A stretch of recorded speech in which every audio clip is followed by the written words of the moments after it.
Grabe naman ang mga palo ni Gemma Galasa, tinatarget pa talaga itong si Ivy Lacsina. Finally mga idol, natapos na nga ang laban ng CCS kontra dito sa kupunan ng Nextlet at panibagong sistema no, ang pinatupad dito ng Creamline Cool Smashers. Ang lakas po ng first six lineup nila no, si Valdez, Negrito, Pangspanaga, Bea de Leon, Tots Carlos at Gemma Galanza. Nung set 1 mga kaibigan, very obvious nakita natin kung paano talaga yung panibagong sistema ng Creamline Cool Smashers yung nagpanalo sa kanila. Yung consistency nakita po natin.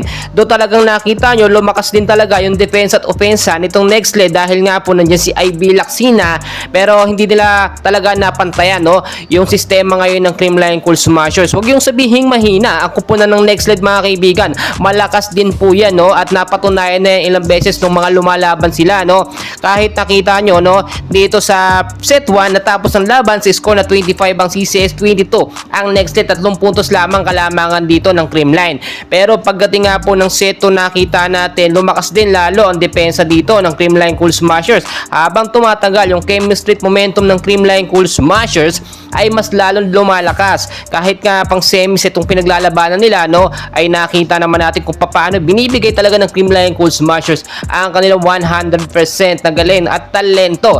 Doon nakita nyo ngayon nasa fully adjustment talaga ang Creamline Cool Smashers. Kahit loaded sila sa mga star player, nakita nyo kung paano ginagamit na maayos ni Coach Sherwin Meneses ang mga star player ng Creamline Cool Smashers. Ang ganda mga kaibigan ng laban dito sa set 2. Talagang natambakan malala no, etong Nextlet no, at nakita nyo 25 ang score ng Creamline, 12 puntos lamang itong Nextlet. Talagang tambak malala dito po sa set 2. Pagdating ng set 3 mga kaibigan no, medyo nakakalamang at nakakahabol po itong Nextlet. Nakita naman natin lumakas ang kanilang depensa. Pinag-aaralan po kasi nila ang mga galawan ng Creamline Cool Smashers, pero napakahirap mabasa. Tulad ng ating sinasabi, kapag malakas ang kalaban ng Creamline tas pabago-bago yung mga player, talagang nawawala yung chemistry at momentum. Pero kapag hindi naman kalakasan ng kanilang kalaban no, pag pabago-bago yung mga player nila, di nila mabasa yung galawan. Yung dalawang sistema po na yan na pinag-aaralan, pinaghandaan at pinalakas ngayon ng Creamline Cool Smashers. Kaya naman etong laban na to ay naging easy game lang no, dito sa Creamline.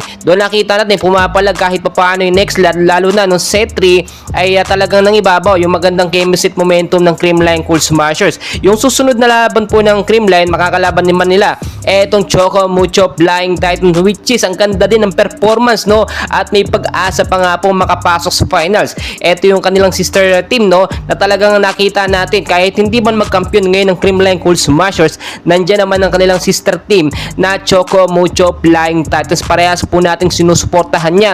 But so far so good, lalong gumaganda ang laban ngayon ng Creamline. Yung laruan nila day by day sa mga laban, mas lalo ito nag-i-improve. Si Bea de Leon ginagamit na rin ng husto, laging nakapasok sa first 6 lineup ng Creamline Cool Smashers. Mga kaibigan, palike and subscribe naman bilang suporta sa